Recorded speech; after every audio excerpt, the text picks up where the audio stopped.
Monsieur le ministre de la Défense, Mesdames, Messieurs les ministres, Messieurs les anciens présidents de la République, Messieurs les anciens premiers ministres, Monsieur le commandant en chef des Forces armées d'Haïti, Excellence, Monsieur le nonce apostolique, Mesdames, Messieurs les membres du corps diplomatique et consulaire, Monsieur le recteur de l'Université d'État d'Haïti, Monsieur le directeur général de la Police nationale d'Haïti,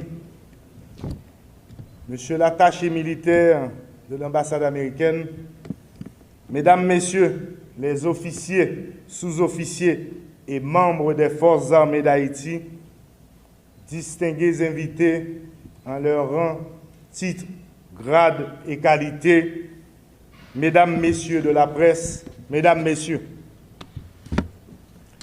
en 1804, nos ancêtres ont conquis la liberté et affirmé devant le monde le droit du peuple haïtien à disposer de lui-même. 2 siècles plus tard, il nous appartient de faire vivre cet héritage en consolidant les instruments de notre souveraineté. C'est le sens de la démarche que nous engageons aujourd'hui. Je veux à cet instant saluer l'engagement du ministre de la Défense ainsi que celui du Haut Commandement des Forces armées d'Haïti et celui de toutes les femmes et de tous les hommes qui ont contribué à l'organisation de ces assises. Par leur travail, leur détermination et leur sens du devoir, ils offrent à la nation un espace de réflexion indispensable sur l'un des attributs essentiels de sa souveraineté. La question qui nous réunit est majeure. Quelle armée pour Haïti? J'y répondrai d'emblée, celle qu'exige une république moderne, souveraine et respectée. Une telle ambition appelle la vision de l'État, la force des institutions et la permanence de l'intérêt national. Car la défense de la nation est l'une des premières raisons d'être de l'État. Mesdames, Messieurs, gouverner, c'est d'abord regarder la réalité telle qu'elle est et non telle qu'on l'aurait souhaité. La réalité de notre pays est connue. Depuis trop longtemps, trop de nos concitoyens, trop de nos concitoyennes vivent sous le poids de la peur, de l'incertitude et de l'insécurité. Face à cette épreuve, l'État ne peut ni détourner le regard, ni renoncer à ses responsabilités. Le gouvernement doit agir avec détermination, mais nous savons également qu'aucune institution ne peut, à elle seule, relever tous les défis d'une nation. C'est pourquoi la refondation des Forces armées d'Haïti doit s'inscrire dans une vision plus vaste, celle de la sécurité nationale et du rétablissement durable de l'autorité de l'État sur l'ensemble du territoire. L'armée n'a pas vocation de se substituer aux autres institutions. Elle est l'un des instruments légitimes dont la République dispose pour protéger la nation, défendre sa souveraineté et garantir la permanence de l'État. Au fond, la première liberté du peuple est de vivre en sécurité. Sans sécurité, les droits s'affaiblissent, les institutions vacillent et la confiance collective se fragmente.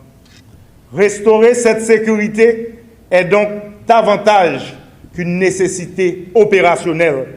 C'est une exigence politique et morale. L'ambition qui nous rassemble ne sera pas jugée à la qualité de nos discours, mais à la réalité de ses résultats. Un État plus présent, un territoire mieux protégé et des citoyens davantage en confiance.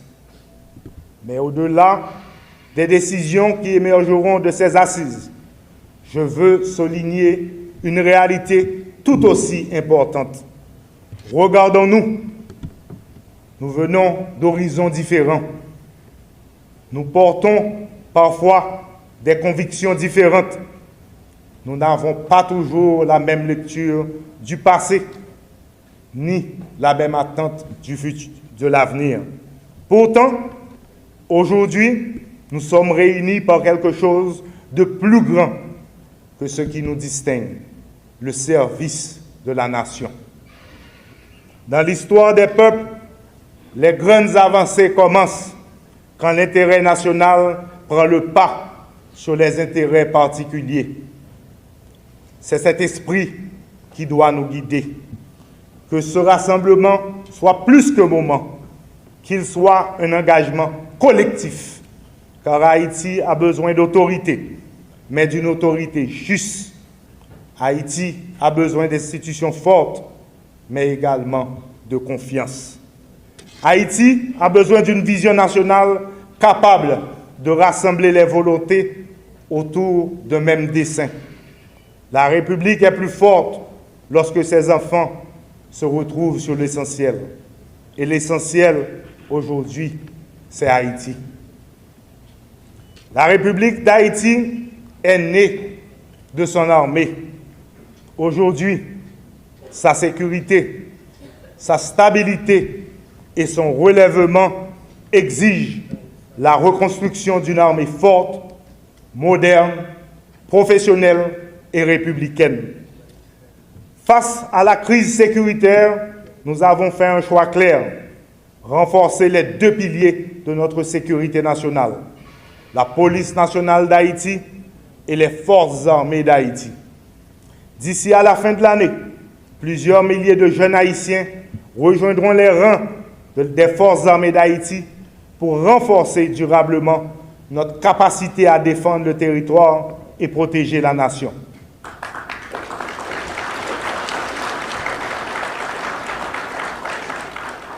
Je salue l'engagement de notre jeunesse. L'armée doit redevenir une école de discipline, de rigueur, de citoyenneté et de service à la nation. Elle doit offrir à nos jeunes une voie d'avenir et leur donner les moyens de contribuer à la défense comme à la reconstruction du pays. Car il n'y a pas de développement durable ni État fort sans sécurité. Nous devons également ouvrir le débat sur le service militaire obligatoire comme instrument de formation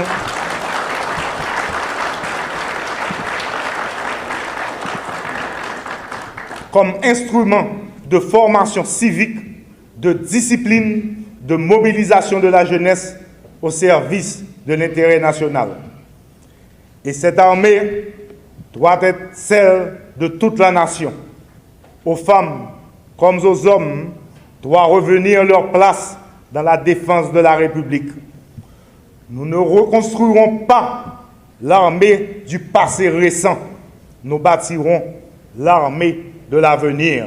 Une armée républicaine, moderne, disciplinée et pleinement soumise à l'autorité de l'État.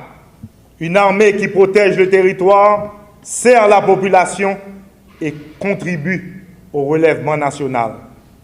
Reconstruire notre armée, c'est restaurer l'autorité de l'État, c'est renforcer notre souveraineté, c'est redonner à Haïti les moyens de se défendre et de se relever et de croire en son avenir. Mesdames et messieurs, je connais la compétence, l'expérience et le sens de l'État réunis dans cette salle. C'est pourquoi je vous invite à travailler avec liberté d'esprit, rigueur et sens de responsabilité envers la nation. Le gouvernement examinera vos recommandations avec tout le sérieux qu'elles méritent.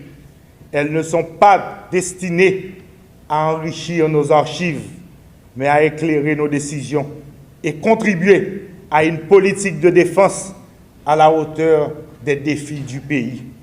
Notre ambition est claire: rétablir l'autorité de l'État, renforcer la sécurité sur l'ensemble du territoire, consolider la stabilité nationale et créer les conditions du plein fonctionnement de nos institutions démocratiques. La sécurité n'est pas une fin en soi. Elle est la condition de la paix civile, la condition de confiance et du développement. Nous voulons une Haïti où chaque famille puisse envisager l'avenir avec espoir, libérée de la peur et protégée par des institutions fortes et stables.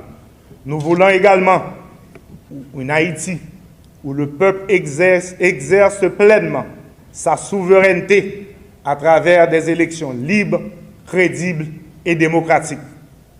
J'ai confiance que notre capacité collective à atteindre ces objectifs. L'histoire de notre peuple démontre qu'il a toujours su trouver ces ressources nécessaires pour se relever et pour avancer. Aujourd'hui, nous choisissons l'action, la responsabilité et l'espérance. Avec l'unité des volontés, la force des institutions, la confiance renouvelée, Haïti peut renouer avec la stabilité, la sécurité et l'avenir qu'elle mérite. Je déclare ainsi ouvertes les travaux des Assises nationales de défense et de la sécurité nationale. Vive l'Université d'Haïti, vive le savoir, vive l'armée d'Haïti, que vive la République, que vive la nation haïtienne. Merci.